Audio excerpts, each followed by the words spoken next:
President Abdel Fattah al-Sisi in the Russia-Africa summit as President al-Sisi co-chaired the summit with the Russian President Vladimir Putin in Sochi, the Black Sea resort of Russia. And President Abdel Fattah al-Sisi invited his Russian counterpart and his African counterparts during the summit to be attending another summit in Aswan in the month of December here in Egypt. We'll be discussing the participation and the co-chairing of the president of the summit and the results and the final communique of the summit. I'm honored to be having today in the studio to be discussing the latest results of the conference and the summit of President al-Sisi and the Russian leader and the African leaders in Russia.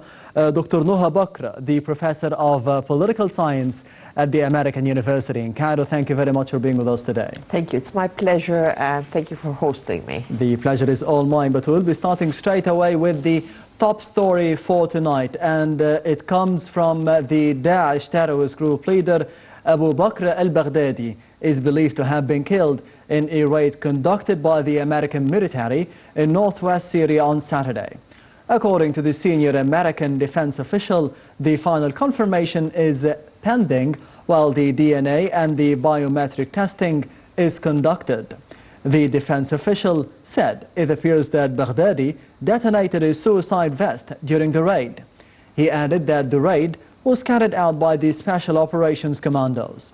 The spokesman for the Iraqi Joint Operations said that the CIA assisted in locating Baghdadi after the Iraqi forces gave important information on the operation. Dr. Noha, how did you receive the news of killing Abu Bakr al-Baghdadi, the leader of Daesh? Of course, we're not sure if it's al-Baghdadi or not. This is one thing. And it's not the first time we hear about the death of al-Baghdadi or the killing of the Baghdadi. This is one thing. However, if we look at the picture in a holistic approach, we need to know that the organization is not dependent on one person. They have their own system of hierarchy that feeds up on the fact that some failing states gives them a safe haven, that there is a lack of sincere cooperation when it comes to intelligence information among states. There is a lack of holistic approach because Daesh is one arm of several arms of terrorism. So the issue is not al-Baghdadi. The issue will be solved, or we will be able to get rid of terrorism when we have a real sincere approach that follows the strategy that depends not only on fighting terrorism when they exist, but also on drying the sources of terrorism when it comes to human capacity, when it comes to financial capacity, and also the reasons that lead to terrorism, such as lack of identity or human rights abuses or failed states. Killing Baghdadi could be a positive sign. However, he's one person out of a chain of different people who will follow.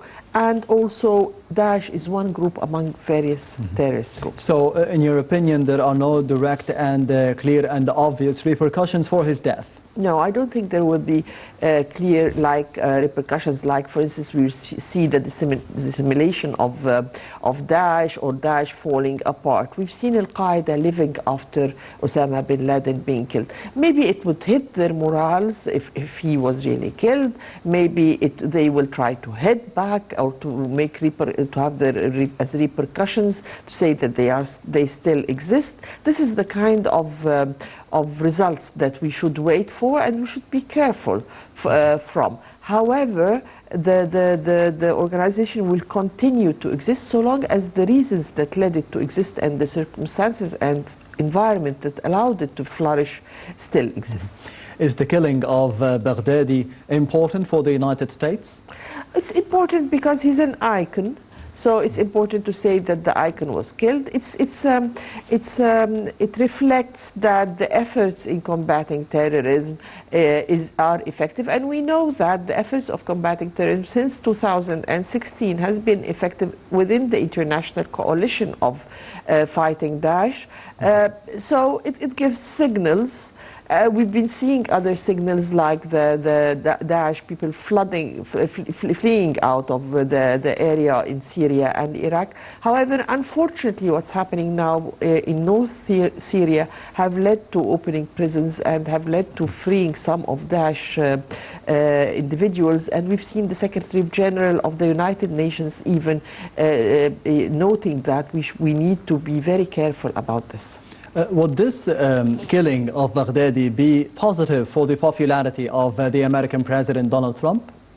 It could be, but we need to know that Americans vote based on internal issues. Maybe, especially that they do not see a direct threat between Baghdadi or Daesh and the Americans. It's not like the days of 9/11.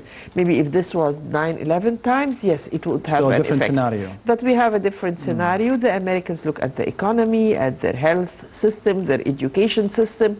They are not very much interested into foreign affairs unless they feel a clear influence or effect that affects their life. And in terms of global terrorism being affected by Daesh, is it safe to say that the group will be regrouping once again, choosing a new leader and striking again soon? The group at the moment is suffering from being defeated by the international coalition for fighting terrorism.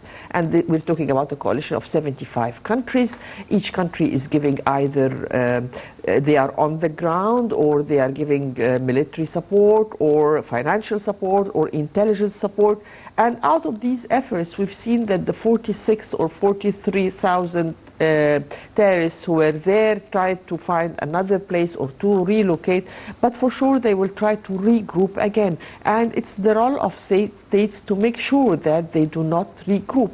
We need to look not only about terrorists, men, we need to look at women who are terrorists. We need to look at children who were born in this environment and who have carried weapons, because these are also future terrorists. What will we do? Where will these people regroup? How will they regroup? Are there any chance of how will countries that their own countries, especially those who are foreigners coming from the West, what will happen to them? Are they subject to international jurisdiction or not? This is an issue that's very much on the mind of the international community. So it's not only killing al-Baghdadi will not solve the situation. However, it's a symbol that we are, or the world is doing their best in fighting terrorism. Yes, and turning to the original topic of the daily debate for tonight, we'll be heading to the upcoming report about the participation of President Abdel Fattah al-Sisi and co-chairing with the Russian President Vladimir Putin of the Russia-Africa Summit in the upcoming report. So let's see it.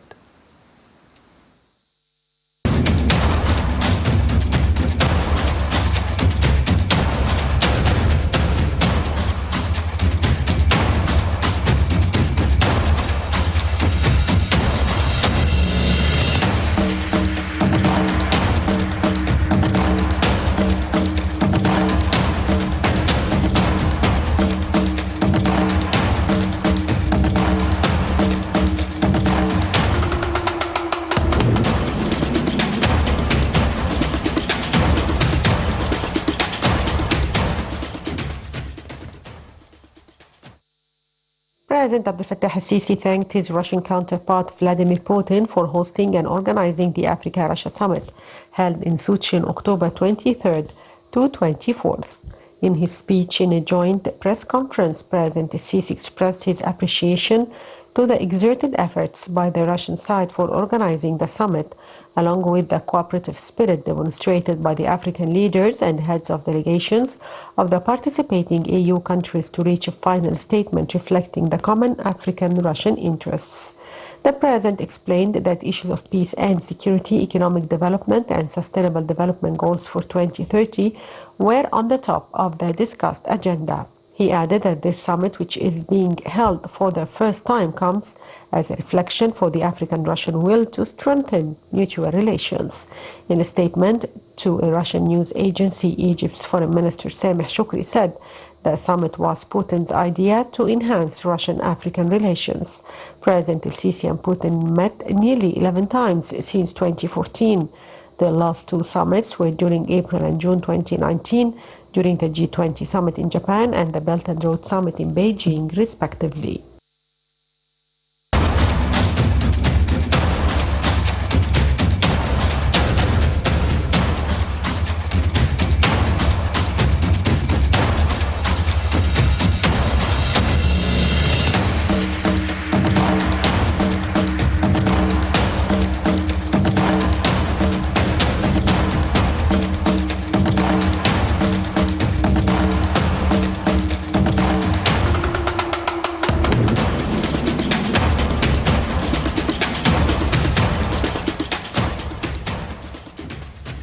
Welcome back. You're still watching the daily debate. Dr. Noha, how did you see the importance of such a gathering, the Russia-Africa summit co-chaired by President Sisi and, of course, the Russian President Vladimir Putin in Sochi?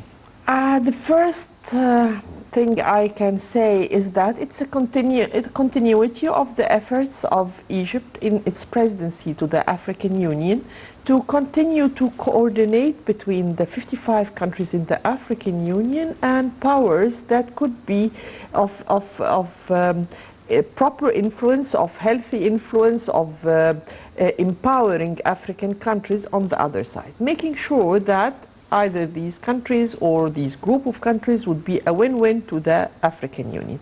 We've seen an Arab-African summit before, we've seen a Chinese-African summit, we've seen a Japanese-African summit, we've seen with the G20 and the G7. This was organized during the year of the presidency of Egypt to the African Union. Egypt believed that there is it's very important to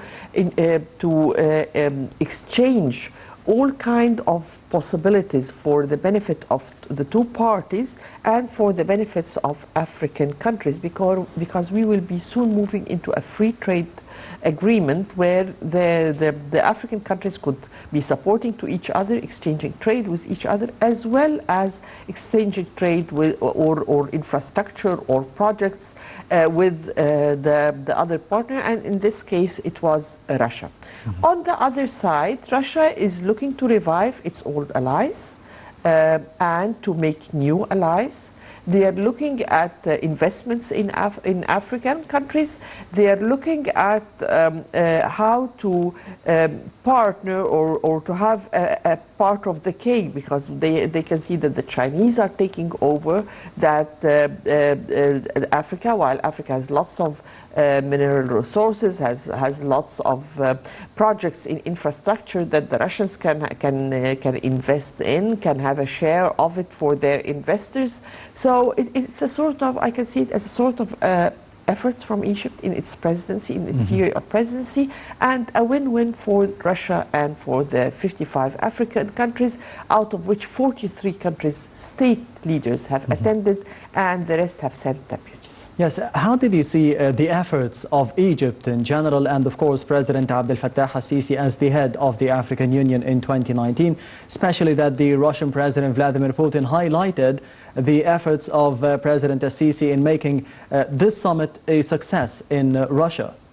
I think it was the organization. There were lots of meetings before the October to organize the summit.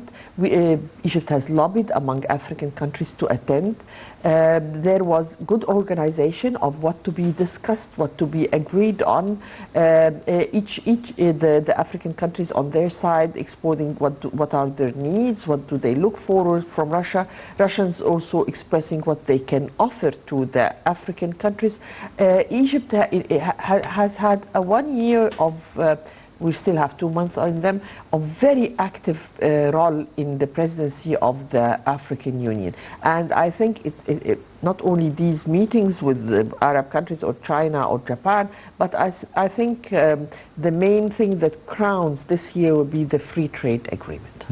Yes, Doctor, why do you see a fierce competition between Russia, Japan, China, and of course different countries and different continents as well to be establishing more developed relations with Africa now? Because simply you're having a continent that's very rich, that's full of youth, that has a population that could be a strong market. demographics. They are willing to invest in it because they will find a market not to their projects or to their companies, also to their products. So it's still, as we say, a virgin market that can consume lots of what Russia can produce on different levels. Also, the African countries now are aware of what they want, and they have an agenda for development 2063, and they can use Russia in supporting their agenda. So that's why the Russians are very keen. Also, Russia is keen on, as we know that in the bipolar system before the end of the Cold War, the Russians were this one of two superpowers. Maybe they cannot be a superpower now in this kind of international system, but still they are trying to prove that they are a power. They are having their own allies, their own strategic geopolitical relations with countries that are very important. You're talking about the geography of Africa itself, let alone the economic aspect is very important, and the political. The 2063 agenda of Africa, how can Russia be benefiting Africa in terms of making this agenda a success in the future? In supporting infrastructure projects, because they are very important also to support the free trade agreement, in building the capacity of human beings, like through education, through health, and this was mentioned through agricultural projects. All this Russia can play a role in.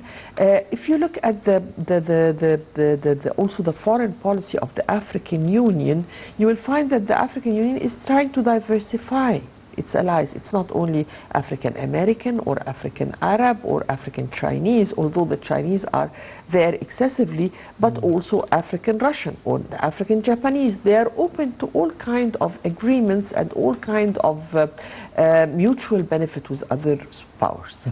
What about the solid relations between Russia and Egypt, more specifically under the tenure of President Abdel Fattah al-Sisi, and of course his relations with the Russian President Vladimir Putin now? If I'm not wrong, this is the 11th meeting between the two presidents since 2014. You're talking in 5 years, 11 meetings. This is has a meaning and a reflection. The fact that Egypt after 2013 was very clear that we will diversify and balance our relation with all the powers. The fact that we have good relation with one power doesn't mean that this eliminates our relation with another power. And that's why we're open to all powers to work with them on the economic, political, and social level. And how about the importance of the bilateral ties between both countries for the Middle East? It's very important for the Middle East because the Middle East is one of the main consumer, for instance, of the Soviet arms. This is one thing. We need the technology of the Soviet Union. We need the, of Russia, the former Soviet Union. We know how to work with them because we've worked before when they were a superpower. And also, Russia can play a role in mediating in conflicts. We've seen the role of Russia in Syria. Russia has been also providing or offering to mediate in the Renaissance Dam with Ethiopia. It's not clear whether it will be accepted or not. But they are, and let's not forget, it has a permanent seat in the Security Council. So winning Russia means you will avoid a veto if you're presenting an issue to the Security Council. In addition to all what they can offer in building human capacity. Doctor, how do you think the world received such a summit between Russia and Africa? Depends which part of the world. The West, specifically? I think the West would have their worries. But again, African countries would always seek what interests them and what's best for them. And the rest of the world, the West or any part of the world. Politics is to be able to maximize benefits within international law, and this was a meeting between an international government organization and an important power, not the superpower, but an important power on technological level, on scientific level, on ability to accomplish infrastructure. So I think I do expect, as they feel also about how China works I don't think that the West is happy that China is harvesting most of the projects in the African countries. However, I think it's also a lesson that you need to respect continents' will and countries' will, to stop believing that you can tell them what to do, that you need to hear from them. And I think this was the base of the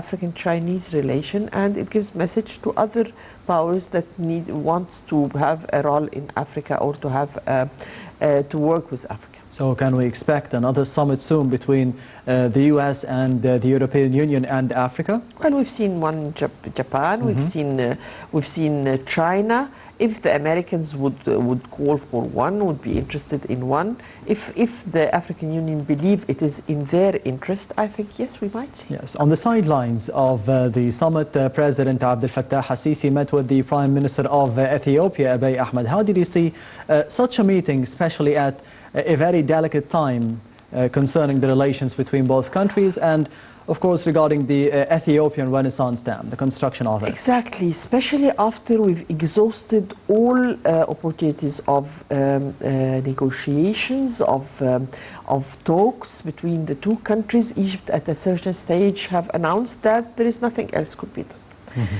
I think this meeting might open a channel. However, it has opened a new channel for negotiations and discussions and talks. However, it cannot be continued as negotiations only. There should be clear requests, and Egypt requests are very clear about the filling of the dam, the time limit for the filling of the dam, of the reservoir of the dam, the operating of the dam. We request information that we're not getting, and we want to make sure that we have enough water to live and to cultivate our land. I think unless there is a sincere will between Egypt and Ethiopia, we can continue to negotiate forever. And this is not acceptable for the Egyptians. So we need to, I hope that the Ethiopian side realize that we're very keen on reaching a peaceful solution, a solution that respects each other's needs in development. Yes, and how do you see the future of those negotiations and the future of this view, especially that the Prime Minister of Ethiopia said that Ethiopia does not want any harm to be inflicted on Egypt or the downstream countries in general? Well, these are all sweet talks. People said states do not depend on talks. There are something called agreements. There are something called treaties. There is something called documented and signed papers. And we cannot. We are grateful for what he said. But what about another new prime minister if he comes with another vision? How can we guarantee that this vision will be till the end of the world? We need to have a proper agreement. We need to be to get the information we're asking for. If it was up to me, I would like to have a seat in operating this dam. How can I make sure that this dam is being operated, let alone the issue of water, on proper environmental basis? It will not affect the environment. It will not affect different aspects that can harm me as a country. So I think thank you very much, Mr. Prime Minister of Ethiopia. We appreciate what you've said, but we're sure that you know that as a winner of Nobel Prize, that for peace is done by agreements and treaties and respecting each other's needs. Can we anticipate further Russian mediation between Egypt, Ethiopia and Sudan during the negotiations as this meeting took place in Russia? The United States have offered to mediate Russia has offered to mediate. Egypt has asked before for a mediation from the World Bank because it is the institution that usually mediates in such when there is not full agreement about what's happening. However, till now the Ethiopians have not agreed to that. Also, we don't know what's the limits of the mediation, so we need to be clear also before we enter into any mediation what's being offered on the table from the side who will mediate. Yes. Speaking of Russia and the Russian President Vladimir Putin, how do you see the advantage of Russia over countries like China, Japan, and the European Union, the United States, in competing over investments in Africa, having more investments in Africa? I think that the Africans now are well aware that the advantage will be based on the cost. And the cost is not only a financial cost, it's the financial cost, it's the political cost, it's the environmental cost. Actually, African resources have been abused by over the years by different powers, and now we're aware as Africans that we should seek what's best to us. So the advantage will be everyone will offer, and it is subject to what's best to us. We will be the choice in different projects. Yes, the amount of investments of Russia in Africa is amounting to about $20 billion, and the Russian president said that this amount should be doubled within 5 years. Can this be done in 5 years? I think this figure stands for the trade. The trade between African countries and Russia. Well, it should be balanced and it should be doubled, but it should be doubled not based only on Russia exporting to African countries. We'd like to see also Russia importing from African countries, because it has to be a win-win. Africa has changed. I travel to Africa a lot, and there is lots of awareness and human capacity and youth who knows their rights. So I'm not worried about African countries being abused as it was before. Each country has its own agenda and keen on the development and on the sustainability of its development. And there is the grouping agenda of 2063. African countries make sure that they work in parallel and in cooperation with the 2030 agenda of the United Nations. So I think that African countries could assess each state for itself and for their overall benefit. What we need is to make sure that there is peace, there is stability, there is respect, there is proper fighting of terrorism in order to eradicate terrorism, to get over health diseases, because it's one of the issues that Africa suffers from. And I think that this is how Africa can build itself. Yes, Doctor, do you think that the historical relations between Russia and Africa, especially in supporting the liberation movements in the African continent, would be an advantage for Russia in terms of having more investments than the other competitors? Well, this could be the case to some extent, especially that Russia still have some ties with some of the people in African countries. Since then, maybe they are becoming less every day, but Africans in their culture, and there were people who were educated in this former Soviet Union. All this can have an impact. Maybe African people are sentimental, but when it comes to business, it's different. It's what can Russia offer to the African countries and what the African countries need and what they can afford.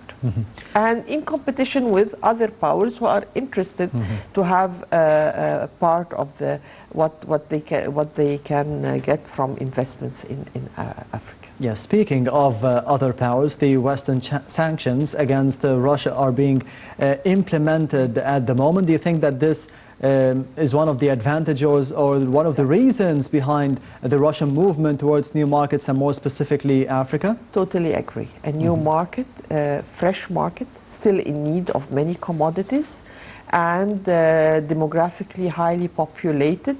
So and still thirsty for many things that Russia can offer, and that's why I think Russia was very keen on working on having this summit and continuing it in December in Aswan. Yes, following the conclusion of the Russia-Africa summit, do you think that opportunities were presented by Russia to the Africans or to the African leaders during the summit, or, as you said, Doctor, would be having more time to discuss and more time to deliberate when it comes to the upcoming summit for the Russian-African gathering here in Aswan in Egypt in December? I think that in 2 days you cannot present more than the headlines. There will be lots of communication from now till December, and December will give another push about how can they move forward. Then they will start to work on bilateral level in addition to multilateral. So the working on multilateral level is the opening to what Russia can offer, what Africa needs, how it can complement other powers working in Africa. But the next step will be following on that in December, then working bilaterally with individual African countries. Yes, speaking of the bilateral cooperation, President Abdel Fattah al-Sisi during the Russia-Africa summit stressed the importance and the keenness of Egypt on working with Africa and the Russian President Vladimir Putin, as they co-chaired both of them at the Russia-Africa summit. We'll be having more details in the upcoming report.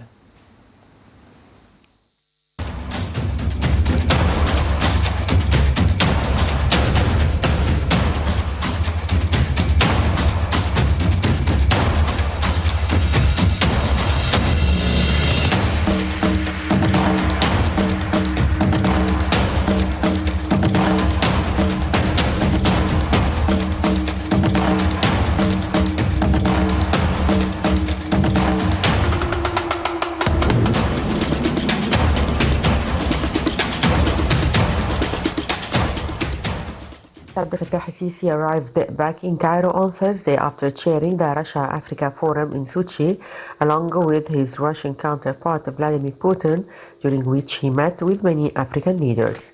President al-Sisi attended the forum as the chairman of the African Union, during which he discussed with other leaders current issues in Africa, including the Libyan issue and the Grand Ethiopian Renaissance Dam.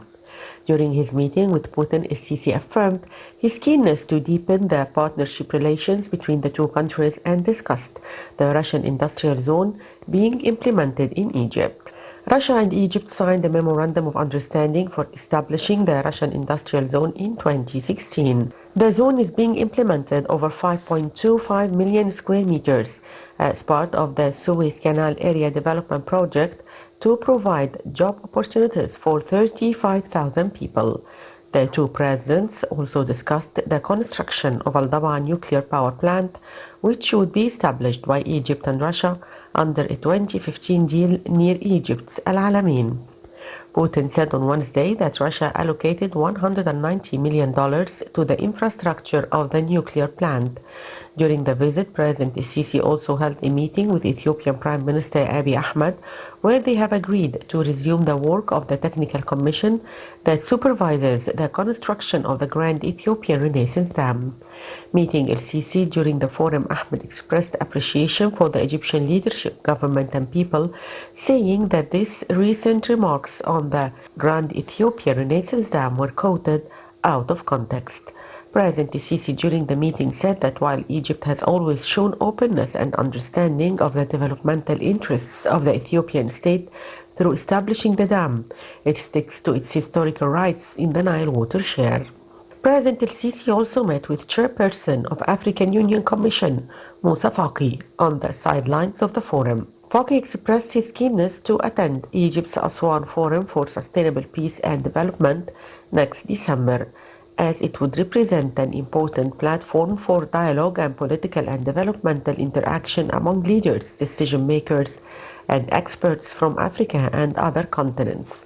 President al-Sisi also called for working on fostering the efforts of the EU to prevent conflicts and activate its policy for post-conflict reconstruction and development efforts within the framework of a comprehensive approach based on development.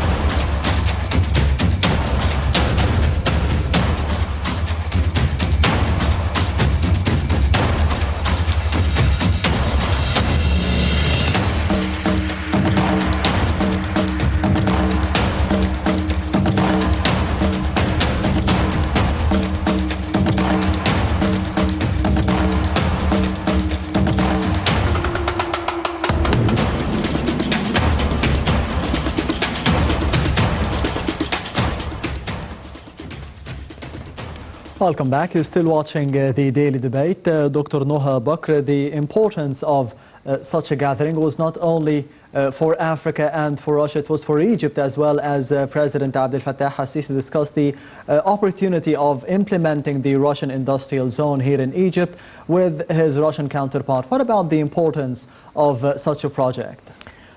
Well, usually in such meetings, when there is where there is a trip for a meeting to attend a meeting with an international organization like the UN or with the European Union or the G20 or whatever, usually there are bilateral talks. Bilateral talks within the with the hosting country or with other attendees. So, and usually we see that President Sisi is always very keen on that. Egypt is keen on having foreign investments. Foreign investments are very important to Egypt, and that's why there were the talks regarding the industrial zone. I'm sure that President Sisi is talking about investment opportunities for Russians in Egypt. How can the investments that already exist be expanded, and how can we attract new investments, in what areas where there is expertise from the Russian side, how can it be developed, how Egypt can be a hub to African countries. I'm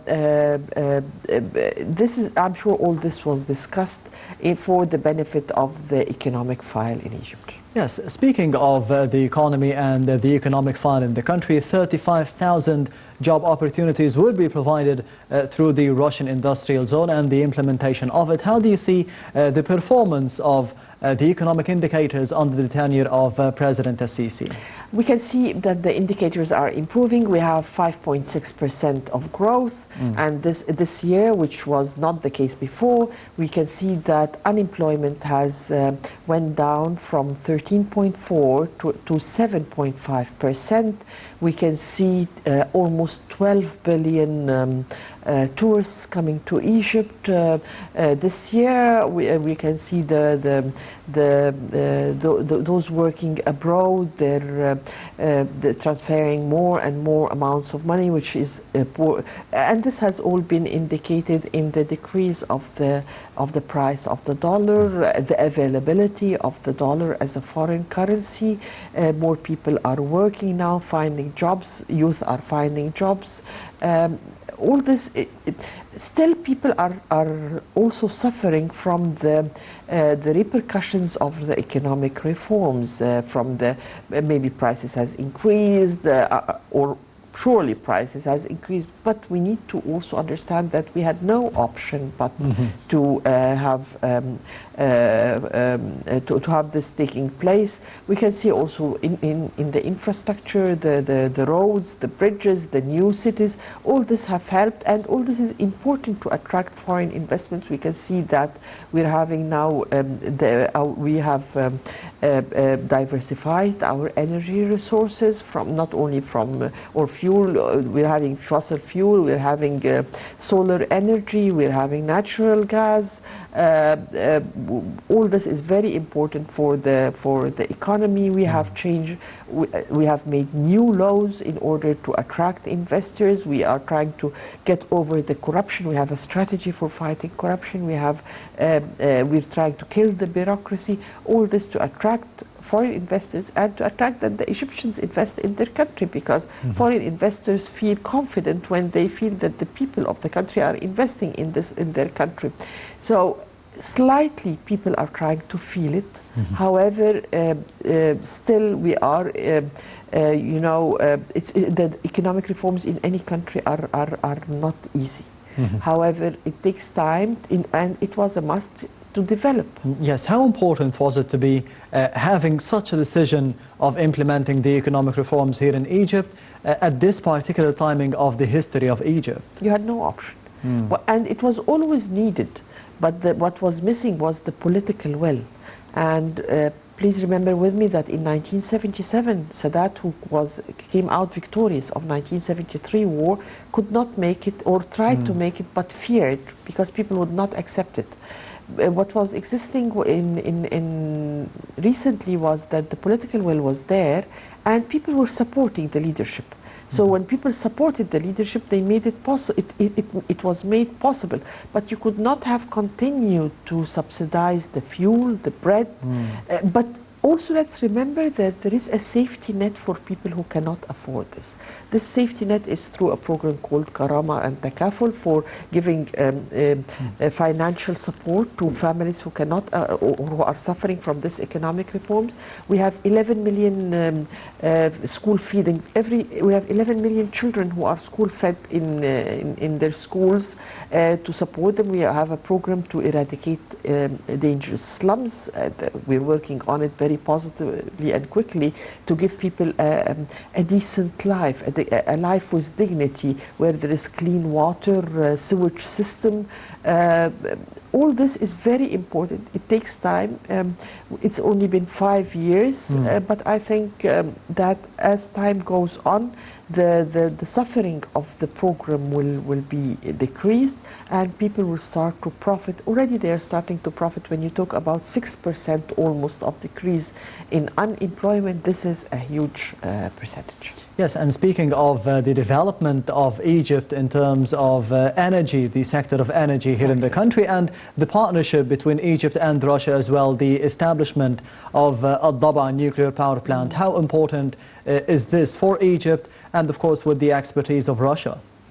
You need the expertise of Russia to do it and to help you in operating it and in training. And it is in order to look for the future, because you need it for the future for your programs for industrialization and for development. The decision was taken, and it's not clear to me when will the implementation start. Yes, and speaking also of receiving or hosting important conferences and summits here in Egypt, like the one of development and peace and the sustainable development and peace, which will be held in Aswan in the month of December. What is the importance of this, having leaders from all over the world? There were various conferences held in Egypt, conferences for youth, yes, conferences for, on international level, conferences for leaders, conferences for African leaders, for different components or bodies of the African Union coming and meeting in, and Sharm el-Sheikh has been very busy, and this has also been attracting tourism, showing to people how, or to those coming to visit Egypt, how secure Egypt is, how stable, and it's the role that Egypt had to play, and now we are playing as in order to support our region on the Arab level and on the African level. Yes, in terms of the African-Russian cooperation and partnerships in the past, we also did see between China and Africa criticism that China was receiving, that there is a lot of loans, debts from China towards Africa. Do you think that this could be an advantage for Russia in the future when it comes to having more investments in the African continent? But also Russians will come with their own package. Yes. It is subject to the Africans on how to handle it, how to make sure that they stand for developing their countries and paying for their loans, because Africa was already indebted. And I think now with the wise leadership that African countries have, the clear agenda of 2063 and the support of the African Union is one of the very strong organizations that have been developing very quickly for the benefit of their countries, getting over obstacles like terrorism, like civil wars, like diseases. All this can help. On the other hand, what can Africa be offering Russia? opportunities for employment. All these projects that the Russians will work so in employment Africa, for the Russians as for well the Russians in as Africa. well. Also having allies from African countries. Africa is very important for world trade as a market, also geopolitical relations. Africa is trying to gain back its old allies and to make new allies also. On the other hand, if we can have a quick comparison between Russia trying to find new markets in Africa and different parts of the world, and the US is trying to be having protectionist policies with the American President Donald Trump. How do you see a quick comparison between both countries? Why is America going that way? America, what we see from President Trump is very different than all what we believed would be for the best of the worldwide. Because simply President Trump puts the analogy or that America first. He has one more term that he might be a president, but I think if we see a democratic rule after, if he wins the second term or after one more term of presidency, we might see a change, because although on the short run this can be beneficial to the United States, America first, but on the long run, no one in such a global world can be living depending completely on having a slogan of America first. Countries need to cooperate with each other. On the short run, for how many years? 5, 10? That's why it seems good to President Trump, and the figures are good in the United States, because on the short term this is good, but on the long term you cannot continue. And the United States have lived in this isolatism policies before, and they discovered that it doesn't work, especially in such an open world. Is this a bit selfish of the American president that he's looking for now for his benefit? It is a mood. In terms of the economy, of course. It is a mood in the world, not only for the United States. It's the mood I think it's a failure of what's happening now, is a failure of the system of cooperating with each other. It hasn't proven good enough for people, and that's why they're trying to something different. However, I think eventually they will reach something in between. So in about 5 or 10 years' time, there could be a change of strategy. There could be a change of strategy, but also it will be reforming the old strategy of cooperation and open markets, avoiding the defects that existed in order to reach a better version, because no state can live independently without cooperating on free markets, on believing that it will be able to protect itself. On the other hand, Egypt is going in a very different way with of course, the efforts of President Abdel Fattah al-Sisi and Foreign Minister Sameh Shoukry, the openness to Africa, to the Arab world, and to the US. And they believe also in South-South cooperation. So it's not only powers, but we believe, and that's why we were very keen on the free trade agreement with Africa in Africa, because we believe that South-South we can support each other, we can complement and cooperate with each other. Yes, how can this be benefiting Egypt on the long term and the short term? On both terms, I think that Egypt already has been playing a role in offering scholarships, offering health support to African countries, playing a role in peacekeeping in order to peacekeep and peace build among African countries that are suffering, because together we can be strong and complete each other. We can be one unity in supporting each other and in taking a stand in the international issues. You know, when African countries have one stand, we are talking about 55 countries out of 193. This is a leverage in itself. Yes, and speaking of the role of Russia in terms of maintaining security in the Middle East, as we can see the role of Russia in Syria, for example, do you anticipate in Africa a bigger role for Russia to be settling conflicts? No, I do not anticipate this, and I hope that the African countries can solve the problems between themselves and among themselves and within the United Nations rules and regulations. We have a very strong organization, the African Union. I hope all our conflicts are solved within our African Union. Yes, Dr. Noha Bakr, the professor of political science at the American University in Cairo. Thank you very much for being with us today on the Daily Debate. Thank you for having me. And this brings us to the end of the Daily Debate for tonight. Thank you for watching and goodbye.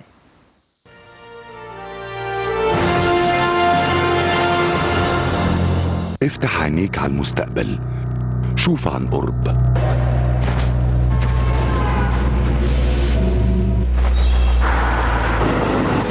أرض الفرص بتفتح أبوابها. استعد لبداية جديدة. مصر بتفتح أبواب الاستثمار بثقة كاملة في قدراتها، بموقعها الجغرافي وبقوة بشرية وتعداد سكان 100 مليون، أكتر من نصهم شباب مستعد للعمل. مصر سوق مفتوح جاهز للاستثمار، جاهز للمستقبل، ومجهز بأحدث تكنولوجيا عالمية وعقول مبدعة وطموحة.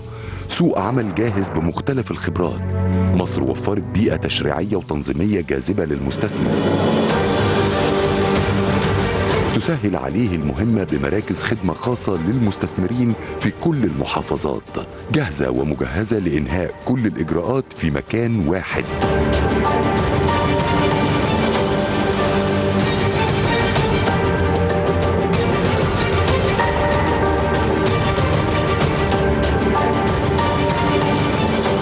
مصر وفرت بيئة تساند وتدعم صغار المستثمرين ورجال الأعمال في كافة المجالات، مالياً، إدارياً، قانونياً وتكنولوجياً، بمبادرة فكرتك شركتك.